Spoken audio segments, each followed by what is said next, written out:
ابھی ایران کا ایک اور شہر ہے تبریز، اس کے اوپر بھی آپ دیکھیں کہ جو اسرائیل نے میزائل داغے ہیں، حملہ کیا ہے، شہر کے اندر بہت زیادہ نقصان کیے ہیں. اس طرح نا میزائلوں کی بارش کر رہے ہیں اس کے اندر بھی. یعنی جنگ کا آغاز بیسیکلی شروع انہوں نے کر دیا ہے. اور پیچھے سے جو صدر ہیں امریکہ کے، وہ بھی تڑیاں شڑیاں لگا رہے ہیں کہ آپ جناب سرنڈر کریں، ہماری باتیں مانیں، نہیں تو آپ کا جو شہر تبریز ہے وہ بتا رہے ہیں کہ ہم تہران کی طرح اس کو بھی جناب اس پر بھی حملے کر رہے ہیں تاکہ لوگوں میں خوف و ہراس پیدا ہو. اور بار بار فلسطین کا جو غزہ ہے اس کی بھی مثال دے رہے ہیں کہ آپ کا حال اس طرح کر دیں گے. مگر ایران کھڑا ہے.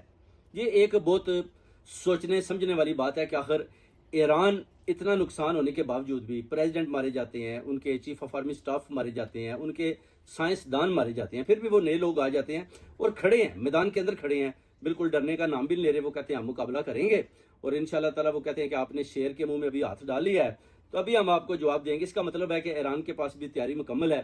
صرف اور صرف وہ آپس میں بیٹھ کر دیکھ رہے ہیں، مذاکرات کر رہے ہیں آپس میں بیٹھ کر کہ ہم نے کس وقت کدھر اور کیسے حملہ کرنا ہے. اس طرح کا نا ایک بنا ہوا ہے ادھر سسٹم نظام، جس کی میں کہتا ہوں کہ جو اپنا جتنے بھی مسلم ممالک ہیں وہ بھی بڑے پریشان ہیں کہ یہ اکیلا ایران ہی لڑ رہا ہے اتنی بڑی طاقتوں کے ساتھ، للکار رہا ہے، ہار نہیں مان رہا. اور جناب وہ کہہ رہا ہے کہ جناب کوئی بات نہیں، آپ آئیں، ہم آپ کو جواب دیں گے.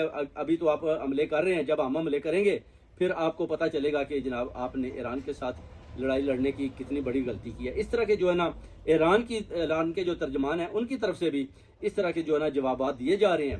اب دیکھتے ہیں کہ اس میں کب اور کیسے وہ حملہ کرتے ہیں اور کیسے کرتے ہیں، اور جو وہ باتیں کر رہے ہیں اس میں کتنی سچائی ہے.